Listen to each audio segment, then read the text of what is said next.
Lawyer साहब, lawyer lawyer. और दूसरी तरफ कौन करेगा? कंपनी का मैनेजर या डायरेक्टर या सेक्रेटरी, इनमें से कोई एक कर देगा डिक्लेरेशन कि भाई साहब सारे कागज जो है ना एकदम चकाचक बराबर हैं, तो ठीक है, कर दिया तो कर दिया। फिर अगली जो डिक्लेरेशन आ रही है ना बेटा, उसमें आपको सब बताना है, अपना नाम बताओ, एड्रेस बताओ, नेशनलिटी बताओ, प्रूफ ऑफ आइडेंटिटी भी आपको देनी पड़ेगी। ये मसला है उसके अंदर।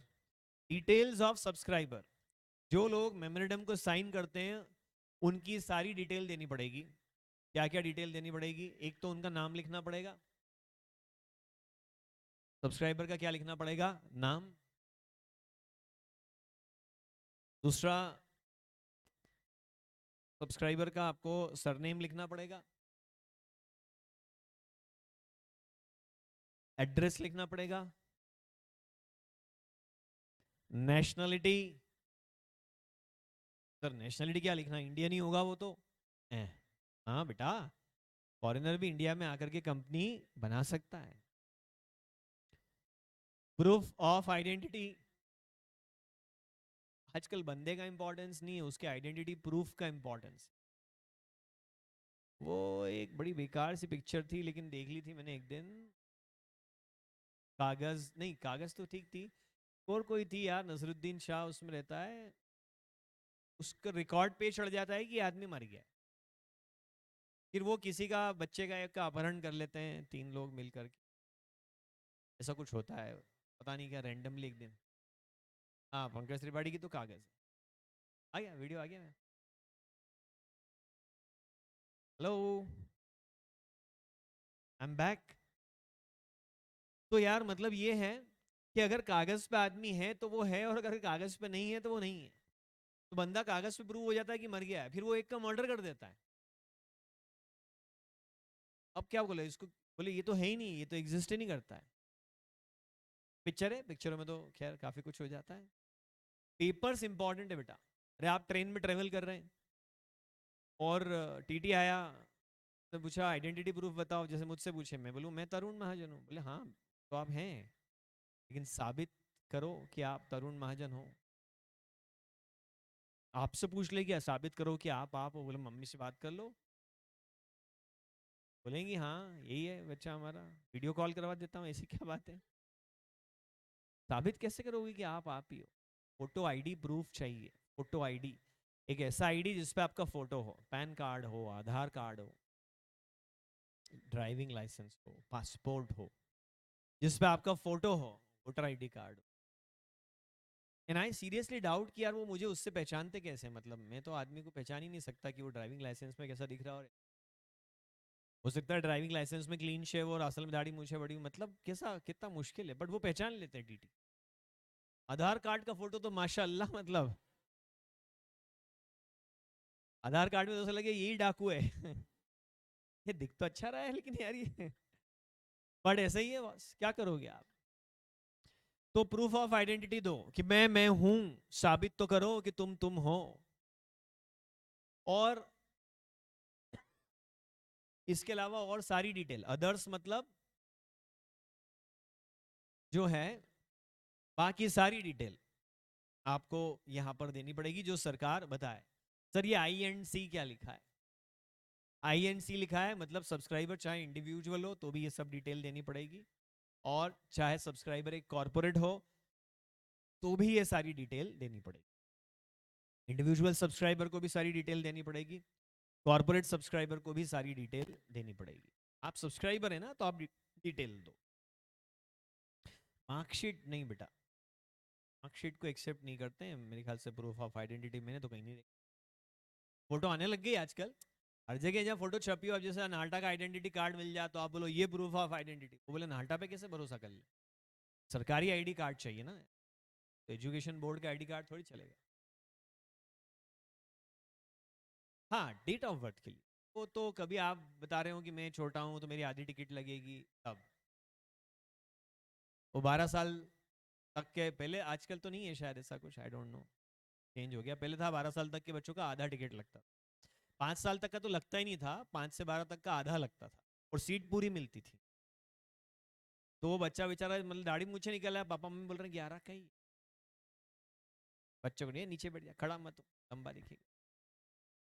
तो अब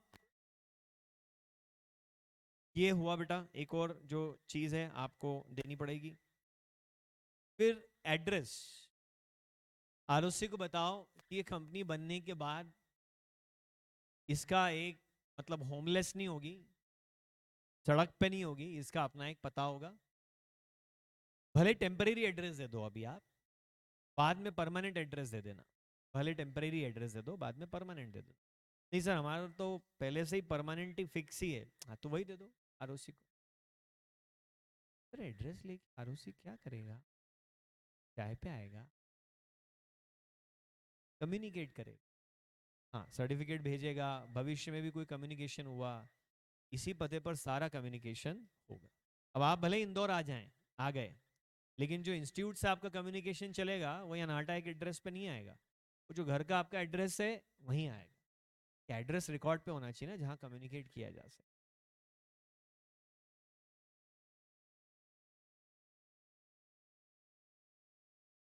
फॉरेन कंपनी ना,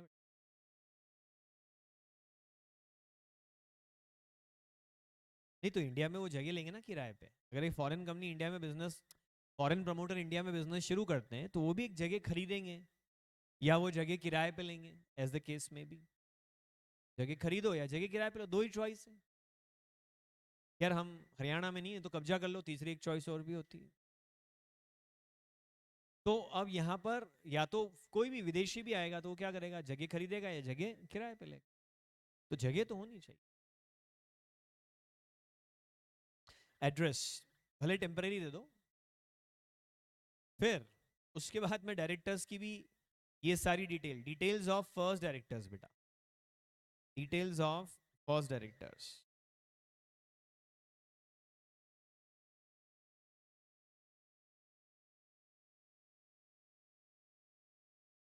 वीडियो फिर करने दो यार, लेट इट बी यार।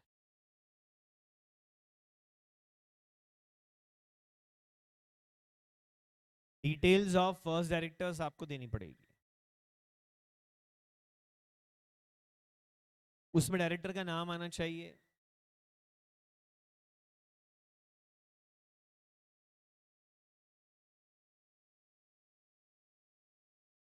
अरे स्क्रीन फ्रीज नहीं हुई बड़े भाई, गोविंदा जी, स्क्रीन जिंदा है, ये देखो ये क्या,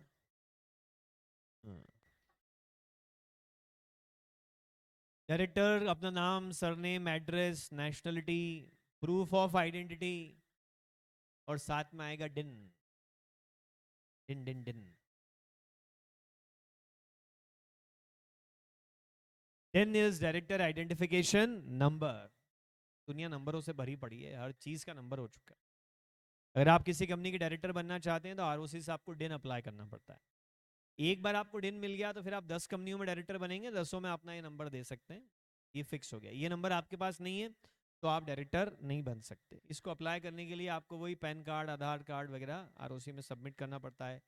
पैन कार्ड, आधार कार्ड, डिजिटल सिग्नेचर, क्या क्या देना पड़ता है, पैन कार्ड, आधार कार्ड, डिजिटल सिग्नेचर, ये सब चीजें आपको आरओसी में सबमिट कर। ठीक है सर, ये भी कर देंगे। और बोलो क्या चाहिए इसके अलावा, आपको बता रहा हूँ ना। इसके अलावा चाहिए कंसेंट। इसके अलावा क्या चाहिए, I agree, consent of first directors, consent of first directors.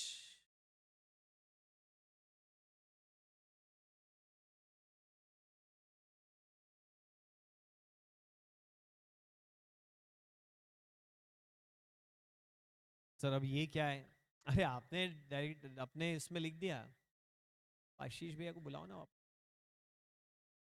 हाँ तो कंसेंट ऑफ फर्स्ट डायरेक्टर्स, इसमें पता है क्या है मैटर, बहुत सिंपल है। आपने मेमोरेंडम बनाया, आपने, हाँ आप, आप एक कंपनी बना रहे हो, आप और आपका भाई, दो लोग उसमें शेयर होल्डर है, और डायरेक्टर्स में आप पता है क्या नाम लिख रहे हैं, मुकेश अंबानी जी।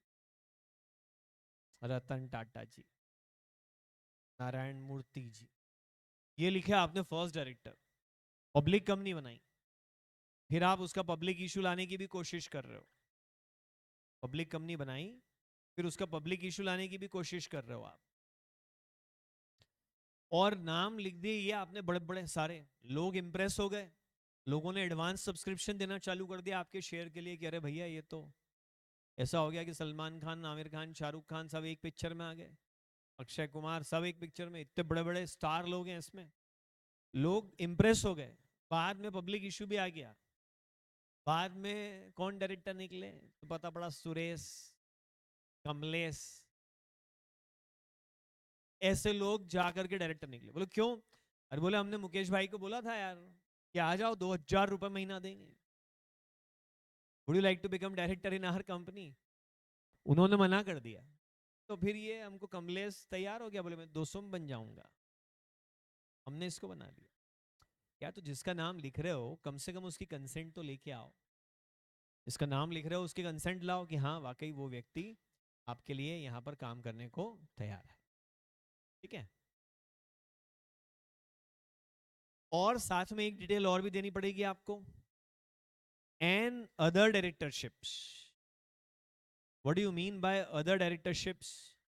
ये ऑलरेडी कौन कौन सी कंपनी में डायरेक्टर हैं वो नाम भी आपको यहां पर देने पड़े।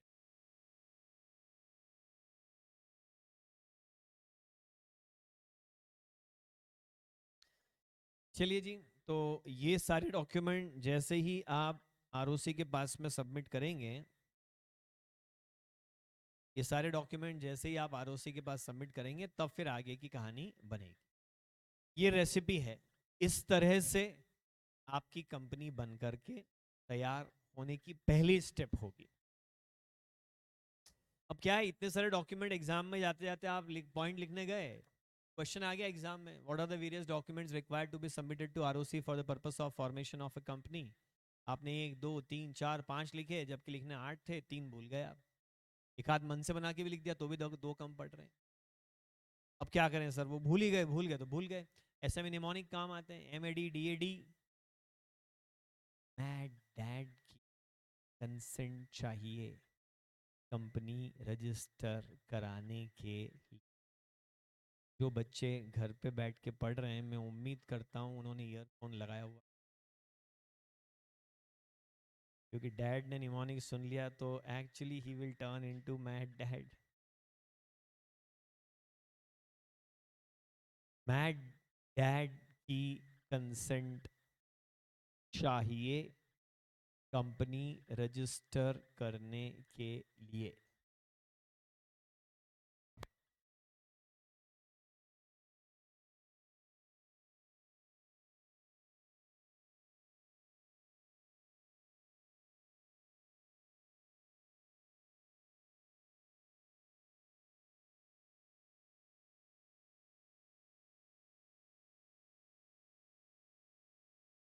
Yes Vanshika, you are right, सारे सब्सक्राइबर की डिटेल देनी पड़ेगी, एक भी नहीं छोड़ सकते आप,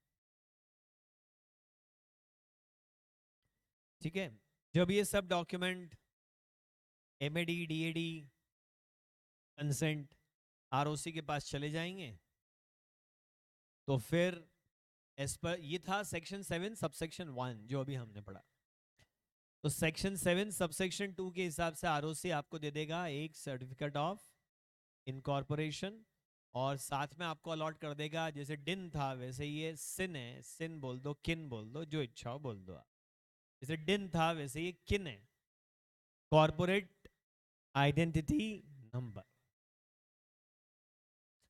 डायरेक्टरशिप एक बार फिर से बताना। ओके नितेश, डायरेक्टरशिप में बस बेटा ये है कि डायरेक्टर कह रहा है कि मैं डायरेक्टर बनने को तैयार हूं, और नंबर 2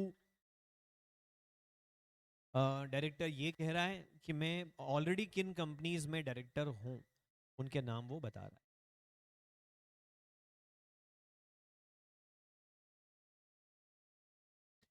हाँ, तो सबसेक्शन 2 ने क्या बोला, on submission of document ROC will give certificate of incorporation containing corporate identity number. तो ये देखिए कुछ इस तरह से नजर आता है सर्टिफिकेट ऑफ इनकॉर्पोरेशन। मैं आपको दिखाता हूँ थोड़ा सा जूम इन करके। हिंदी में भी लिखा होता है। पहले तो भारत सरकार का एम्ब्लेम बना होता है, अशोक चक्र वाले ये जो शेर होते हैं सत्यमेव जयते वाले। क्या था ना वो सिंघम का डायलॉग, अशोक चक्र में 3 शेर होते हैं, मेरे में यहाँ है, क्या था यार वो? मेरे में एक चौथा है ना, एक और चौथा एक इधर भी है। हाँ हाँ, बस ये वही वाला एम्ब्लेम है। ये बना हुआ आएगा, ये बना हुआ आएगा, और फिर इसका भी एक फॉर्म नंबर, कंपनीज एक्ट में हर चीज फॉर्म नंबर में होती है, फ्री फ्लो कुछ भी नहीं ऐसा प्लेन पेपर पे लिखो कुछ नहीं, हर चीज का फॉर्म नंबर फिक्स है। तो ये सर्टिफिकेट ऑफ इनकॉर्पोरेशन है। सबसे ऊपर इसमें कॉर्पोरेट आइडेंटिटी नंबर लिखा हुआ है, आप देख सकते हैं। फिर ईयर ऑफ इनकॉर्पोरेशन लिखा है 2013-14। फिर लिखा है आई हियर बाय सर्टिफाई। पता है ये कौन बोल रहा है? आई कौन है? ये आई ROC hereby certify that A1 Solutions Private Limited is this day incorporated under the Companies Act 1956, one of 1956, ये पुराने वाले एक्ट में registered company, and that the company is private limited given at Jharkhand this 4th day of October 2013। और ये जो आप यहाँ cross लगा हुआ देख रहे हैं ना, एक्चुअली ये डिजिटल सिग्नेचर का मार्क है कि ROC ने क्या कर दिया, अपना डिजिटल सिग्नेचर। और फिर साथ में कंपनी का कंप्लीट मेलिंग एड्रेस भी यहाँ सर्टिफिकेट ऑफ इनकॉर्पोरेशन में दे दिया। ये ऐसे ही एग्जाम में नहीं बोलेंगे कि draw format of certificate of incorporation, no never. ये तो आपको ऐसे ही आपकी जानकारी के लिए मैंने बता दिया। ये जो कॉर्पोरेट आइडेंटिटी नंबर होता है ना बेटा, ये जो लिखा है ऊपर यू करके, तो थोड़ा जूम कर लेते हैं।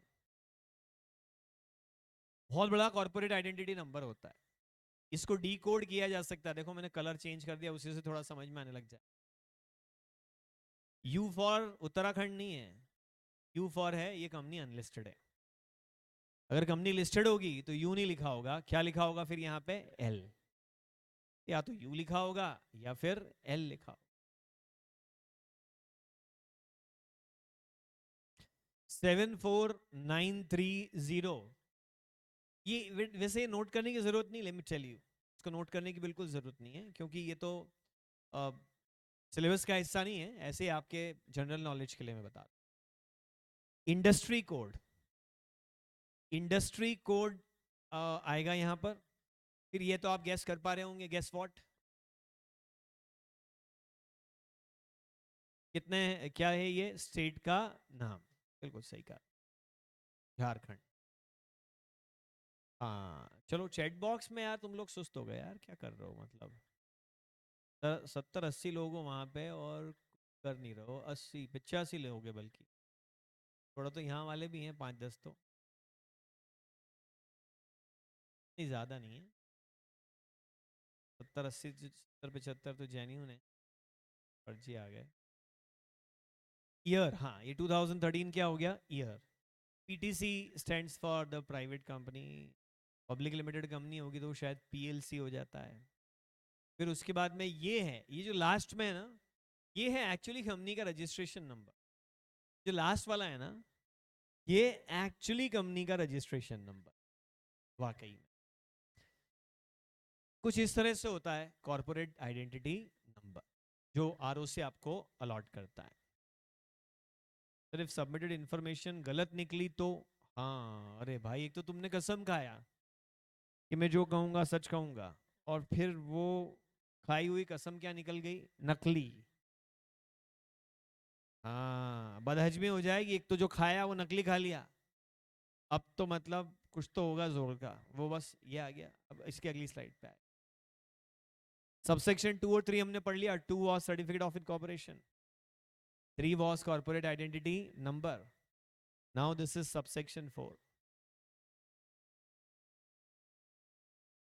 जो डॉक्यूमेंट ROC को सबमिट करें ना बेटा,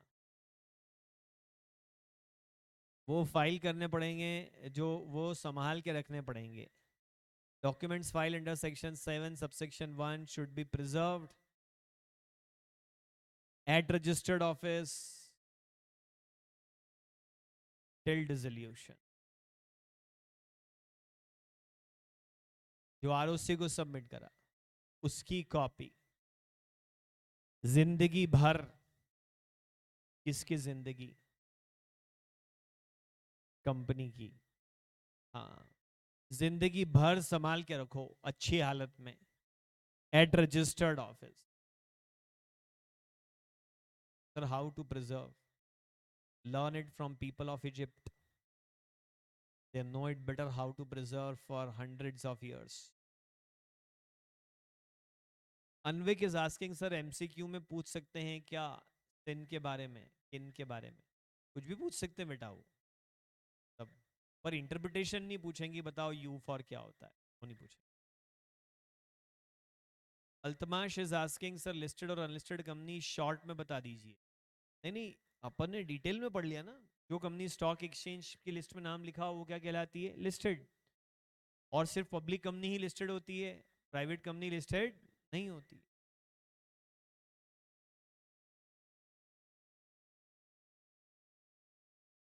ठीक है, चलो।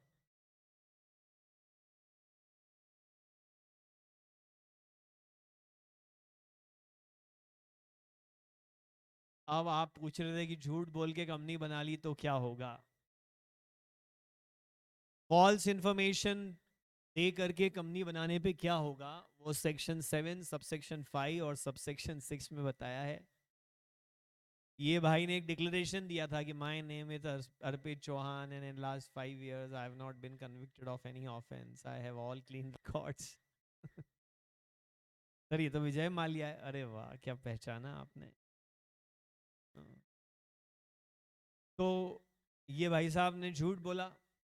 अब जरा समझना, for registration of a company if any false information is given, ROC को अगर आपने झूठी जानकारी दी,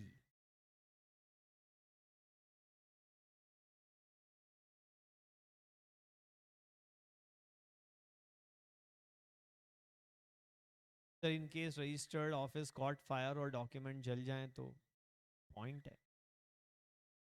इसलिए इसके साथ में एक सॉफ्ट कॉपी में, ताकि डॉक्यूमेंट जल जाएं और कंप्यूटर भी जल जाए तो ऑनलाइन रखो ना क्लाउड पे, तो क्लाउड जल जाए तो वो नहीं जल।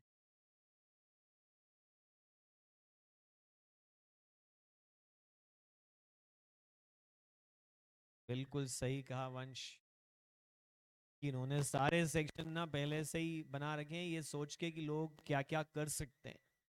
वर्षों का एक्सपीरियंस है, उसके हिसाब से लॉ बना है। पर लोग क्या होता है, नए रास्ते निकालते जाते हैं। तो ये टॉम एंड जेरी चलता रहता है। लोग नए रास्ते निकालते हैं, सरकार अमेंडमेंट करके उन रास्तों को बंद कर, तब तक लोग और 3 नए रास्ते निकाल चुके होते हैं। तो अब मुद्दा ये है कि any false information is given, झूठी जानकारी अगर आपने दे दी कंपनी बनाते समय,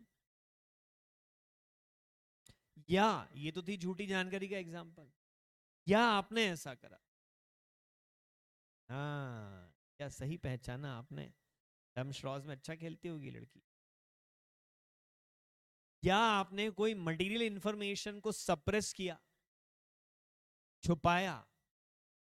सर मैं झूठ नहीं बोला, मैं बोला ही नहीं ना, मैं बोला ही नहीं, तो झूठ और सच क्या? तो क्या हुआ, डिनर सेट में एक बहुत ही कीमती बोल था। आप किचन में रात को मैगी बनाने घुसे, मैगी रात को 2 बजे, और वो मैगी निकलती उसके पहले वो नीचे गिर गया, धाड़। थैंक गॉड थोड़ा साउंड ऊपर के कमरे तक नहीं गया, टूट। आपने चुपचाप स्वच्छता अभियान चलाया, सफाई वफाई करके सब गायब, बिल्कुल हाथ की घड़ी मुंह पे उंगली, कुछ बोलना ही नहीं। महीने 2 महीने बाद जब मम्मी ढूंढेगी कहाँ गया बॉल, तब के तब समझे। तो अब आप तो झूठे कहलाओगे नहीं बिल्कुल, क्योंकि आपने तो झूठ बोला ही नहीं। नहीं, ये भी झूठ की कैटेगरी में ही है। सच छुपाना इज इक्वल टू झूठ बोलना। बताया क्यों नहीं कि आपके हाथ से ऐसा हो गया, लास्ट मोमेंट पे मेहमान आने वाले, मम्मी ने सोचा सर्व करेंगे, लास्ट मोमेंट पे ढूंढ रहे, मिल ही नहीं रहा वो बॉल। पहले बता देते तो शायद वो कोई ऑल्टरनेटिव अरेंजमेंट कर लेते। व्हाट अप बेटा। सर तो मेरा नाम तो फिर नहीं आएगा ना, क्योंकि अब मेरा तो नाम है ही नहीं ना, छोटा भाई है। नहीं रहो आप बात को, वो मैगी में हिस्सा कम मिला था फिर क्या। अब या फिर आप ऐसे लेवल पे उतर आए।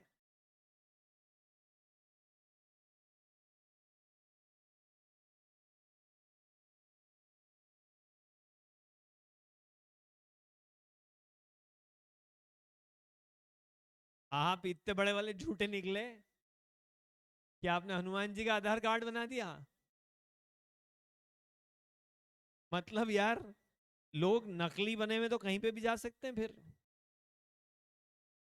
तो जबरदस्त आपने कुछ नकली डॉक्यूमेंट ही बना डाले, नकली मार्कशीट बना लेते हैं लोग। अरे एक साउथ इंडियन पिक्चर आती है बार बार टीवी पे, उसमें उनका काम ही होता नकली सर्टिफिकेट बनाने का। कभी देखी कोई साउथ इंडियन पिक्चर?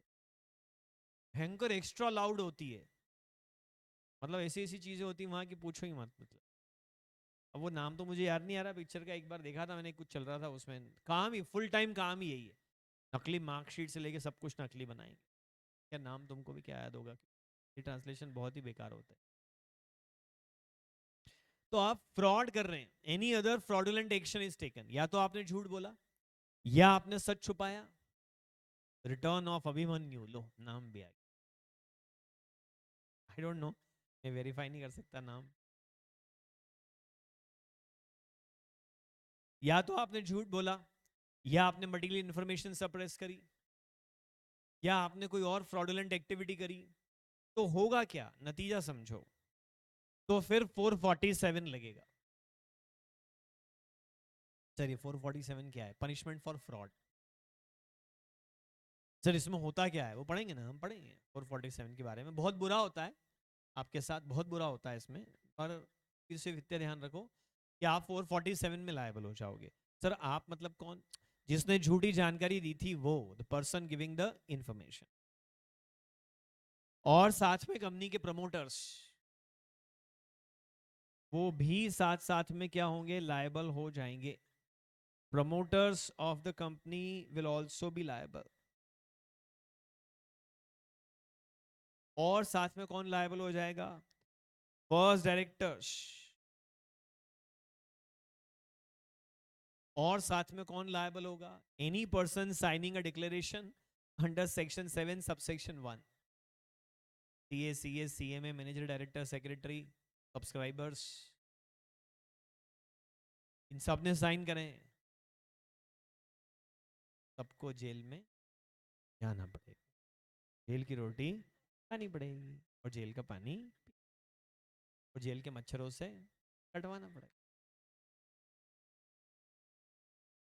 हाँ, संजय दत्त जब जेल से बाहर आया तो उनकी मेजर कंप्लेंट ही ये थी कि मच्छर बहुत है।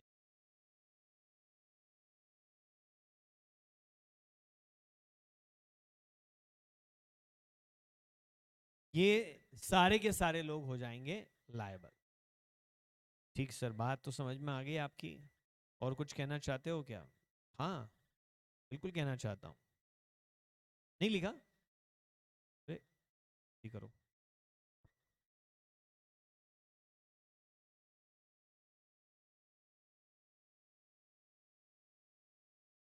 सर ये और है कि एंड, जो जो इसमें से मिला हुआ होगा, या तो नोइंगली कर रहा होगा या केयरलेसली कर रहा होगा, वो सब लायब।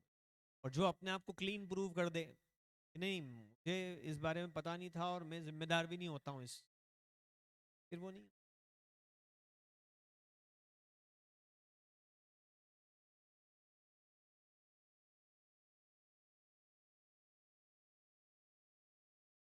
सर कुछ पेनल्टी भी लगती है क्या? हाँ 447 है ना बेटा, 447 में पेनल्टी भी दी है, वो पढ़ेंगे अभी हम, जेल भी पढ़ेंगे पेनल्टी भी पढ़ेंगे। Section 7 subsection 7। सर ये डायरेक्टर प्रमोटर तो लायबल हैं, डायरेक्टर प्रमोटर तो लायबल हैं, मगर ये कंपनी जो बन चुकी है झूठी कंपनी, झूठ की बुनियाद पे बनी कंपनी, इसका भी कुछ होगा क्या? होगा ना, इसका भी होगा। अब ये मामला जाएगा ट्रिब्यूनल के पास। ट्रिब्यूनल मतलब कोर्ट, आधे जज साहब आधे कलेक्टर साहब, बताया था ना आपको। जज साहब के पास जाएगा ये मैटर अब। अच्छा, ट्रिब्यूनल को कोई ऐसा छोटा मोटा मत समझना आप। ट्रिब्यूनल में मामला प्रस्तुत करने के लिए, मतलब कई चार्टर्ड अकाउंटेंट्स ये काम नहीं करते हैं क्योंकि काम आसान नहीं होता है। ट्रिब्यूनल में जाना, मुकदमे लड़ना, इट्स नॉट इजी। ट्रिब्यूनल में जो लोग जज लोग बैठे हैं वो बहुत ही हाईली क्वालिफाइड और एक्सपीरियंस लोग बैठे होते हैं। रिटायर्ड जजेस ऑफ हाई कोर्ट, इस टाइप के लोग वहां पे बैठे होते हैं। तो वहां अपने आप को प्रेजेंट करना, बहुत बड़े बड़े केसेस चलते हैं ना बेटा ट्रिब्यूनल में। ये एनसीएलटी और एनसीएलटी ना दो एक्ट में काम करते हैं। ये कंपनीज एक्ट का काम भी करते हैं और ये इंसॉल्वेंसी एंड बैंक्रप्सी कोड का काम भी करते हैं। अभी जैसे आज के बिजनेस स्टैंडर्ड में खबर है कि जेट एयरवेज का बिजनेस जो फाइनली एक यूएई बेस्ड मिस्टर जालान ने खरीद लिया, और वो बोल रहे हैं कि बस जल्दी अब जेट एयरवेज चालू होने वाला। तुम अलग खुश हो रहे हो, तुम कौन से जा रहे हो फ्लाइट में? वो बोल रहे हैं जेट एयरवेज का बिजनेस हम फिर से चालू करने वाले। ये डिसीजन किसने दिया है? ये एनसीएलटी के डिसीजन आए, उनके डिसीजन के तहत ये जेट एयरवेज जो है बिका है। एक भूषण स्टील करके कंपनी है, 40,000 करोड़ रुपए का लोन उसके ऊपर, वो चुका नहीं रही लोगों का पैसा। वो डिसीजन कौन दे रहा है? एनसीएलटी। बड़े बड़े डिसीजन, बड़े भारी हजारों करोड़ के डिसीजन जो हैं वहां पे रखे जाते हैं। हजारों करोड़ के केसेस जाते हैं एनसीएलटी और एनसीएलटी के अंदर। इंदौर के लिए भी इसकी एक ब्रांच सैंक्शन हो गई। जैसे बेंचेस, एनसीएलटी अगर पूरे हिंदुस्तान में एक ही जगह बैठे दिल्ली में तो सबके लिए दिक्कत हो जाए, तो देश भर में अलग अलग बेंचेस बना दी उसकी। अभी जो इंदौर के सारे केसेस है वो अहमदाबाद जाते हैं, अहमदाबाद में बेंच है। पर अब इंदौर की बेंच सैंक्शन तो हो गई है, पर अभी उसका ऑफिस वगैरह सेटअप नहीं हुआ, तो जज साहब अपॉइंट हो गए पर वो बैठे अहमदाबाद में ही। अब एक बार ये पासपोर्ट ऑफिस है इंदौर में, उसके पास में उनका ऑफिस खरीद लिया है सरकार ने, वहाँ सब सेटअप हो जाएगा तो एनसीएलटी की ब्रांच इंदौर में चालू। By the time you will be chartered accountant, वो ब्रांच चलते हुए कुछ समय हो, फिर आप उसकी प्रैक्टिस कर। 200 करोड़ रुपए का अपने क्लाइंट का केस लेके आप भी वहाँ जा सकते। 200 करोड़ का केस अगर आप हैंडल कर रहे हो, 10, 20, 50 लाख रुपए तो आपकी फीस, 10 लाख तो बनी जाए।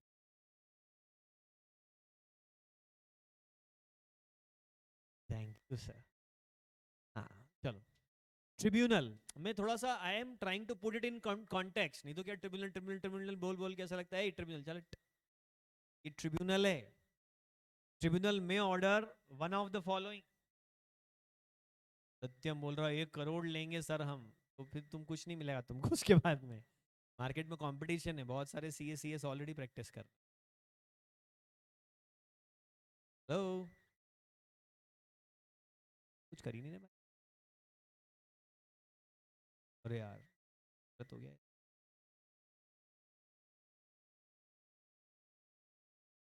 ये चलते थे, आज नहीं चल रहे।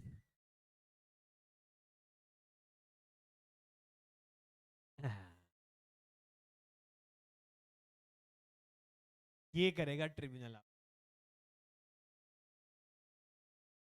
अस्तित्व मिटा देगा। Removal of name. ट्रिब्यूनल क्या कर सकता है? तुम झूठ बोल के कंपनी बनाए हो ना, तुम्हारा नाम ही मिटा देंगे, कंपनी को बोल रहे। सर कहां से मिटा दोगे? रजिस्टर, रजिस्टर ऑफ कंपनी से, रजिस्ट्रार ऑफ कंपनी, कंपनी का नाम मिटा देगा, नामो निशान मिटा देगा, ये कंपनी रहेगी नहीं उसके बाद। रजिस्टर में नाम आने से कंपनी एग्जिस्टेंस में आई थी, और नाम हटने से चला जाएगा।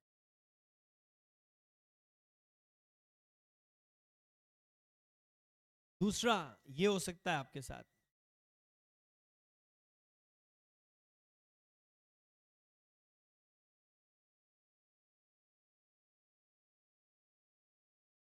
चलो छोड़ो अब नहीं।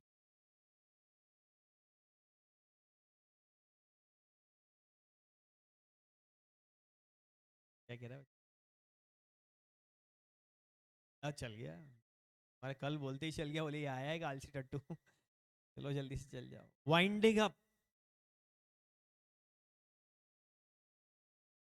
क्या हो जाएगा बेटा? वाइंडिंग अप हो सकता है कंपनी का। सर तो नेम रिमूवल और वाइंडिंग अप में कोई फर्क है क्या? हाँ, ये थी शायद उसका नाम, शायद तो उसका नाम जाना अनजानी था। उसमें क्या होता है, कुछ देशों में कानून है अगर मैरिज हो जाए, अपने यहाँ तो क्या है, अव्वल तो डिवोर्स होते ही कम है, और होते भी तो बहुत बाद में, 2-5 साल 10 साल कभी साल के बाद भी हो कि यार अब नहीं बन रही हमारी, तो ठीक है डिवोर्स ले लो, फिर बंदा डिवोर्स ही कहलाएगा उसके बाद, तलाकशुदा। कुछ देशों में तो क्या है, शादी हुई 2-4 दिन बाद ही तलाक हो जाए, मतलब लोग ऐसे भी होते हैं, इतने बावरे। तो वहां के सरकार ने कानून बना दिया कि अगर मैरिज होने के 24 आवर्स के अंदर आपको रियलाइज हो जाए कि गलत कर ली शादी, 24 घंटे में, तो आके मैरिज का एनलमेंट करवा लो, डिवोर्स मत लो। डिवोर्स तो एक प्रोसेस है, डिवोर्स का सूट फाइल करना पड़ता है, वकील अपॉइंट होते हैं, तारीखें लगती है, तारीख पे तारीख लगती है, काउंसलिंग होती है, फिर डिवोर्स का सर्टिफिकेट मिलता है, फिर गुजारा भत्ता देना पड़ता है, and an number of things are there, और फिर भी एक ठप्पा लग जाता है कि ये तलाकशुदा है। लेकिन अगर 24 घंटे के अंदर आपको लग जाए कि नहीं भाई साहब गलत हो गया ये, तो आप क्या कर सकते हैं उसके बाद में, एनलमेंट। एनलमेंट मतलब वो मैरिज क्या हो जाएगी, कैंसिल। तो डिवोर्स की कैटेगरी में नहीं आता है, फिर तो वो कभी मैरिज हुई ही नहीं थी। ये डिफरेंस है बेटा। नेम रिमूवल मतलब कंपनी बनी बनी और आपको लगा रही है तो गलत बन गई है, तो उसका नाम मिटा दिया फटाक से, किस्सा खत्म। लेकिन कंपनी बन गई, शेयर का अलॉटमेंट हो गया, असेट खरीद ली, उधार रॉ मटेरियल खरीद लिया, मशीन खरीद ली, थोड़ा बहुत प्रोडक्शन चालू हो गया, डेटा क्रेडिटर खड़े हो गए। अब नाम मिटा देने से काम थोड़ी चलने वाला है यार, असेट्स है, लाइबिलिटीज हैं, लिक्विडेटर अपॉइंट करना पड़ेगा, वाइंडिंग अप करना पड़ेगा, असेट बिकेगी, लाइबिलिटी का रीपेमेंट होगा, तब जाके कंपनी बंद होगी। नाम मिटाने से कुछ नहीं होने वाला। हेलो, अरे पापा मम्मी की मर्जी के खिलाफ आप शादी करके आ जाओ, बहुत नाराज हो जाए, तो चलो कोई बात नहीं, मैं आज से नंबर डिलीट कर देता हूँ मोबाइल से, जिनसे शादी कर ली, तो इससे कुछ नहीं होने वाला है। अब ये एनलमेंट के केस से बाहर हो गया, अब ये रिमूवल ऑफ नेम से बाहर हो गया, अब ये किस में जाएगा, वाइंडिंग अप। हाँ, कंसीक्वेंस दोनों का एक ही है कि कंपनी का एग्जिस्टेंस क्या हो जाएगा, खत्म, या फिर कुछ ऐसा कर देंगे, इतनी लाइबिलिटी लाद देंगे आपके ऊपर कि आपकी लाइबिलिटी क्या हो जाएगी, अनलिमिटेड।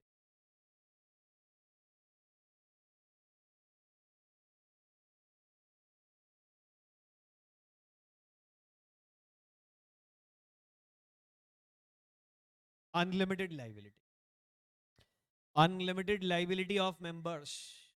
कि झूठो, तुमने कंपनी बनाई ना झूठ बोल के, तुम्हारी तो नीयत थी कि लोगों के पैसे खा जाओगे, जाओ तुम्हारी लाइबिलिटी कैसे कर देते हैं हम, अनलिमिटेड।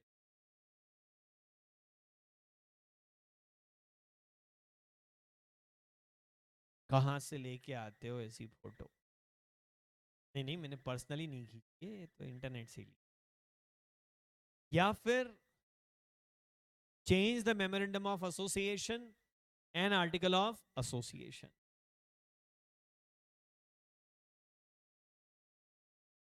Change MOA AOA. अरे भाई मतलब सरकार को लगता है कि यार ये इतने सारे बड़े बड़े भारी स्टेप लेने की जरूरत नहीं है, खाली इनको एक ऑर्डर दो कि मेमोरेंडम चेंज कर दो।